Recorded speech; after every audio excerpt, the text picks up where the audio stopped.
Famous at Lazada.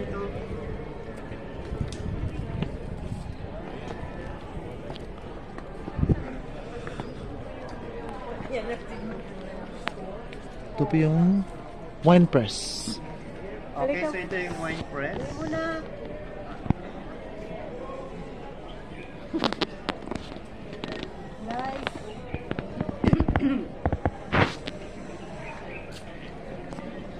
Yeah, like this one.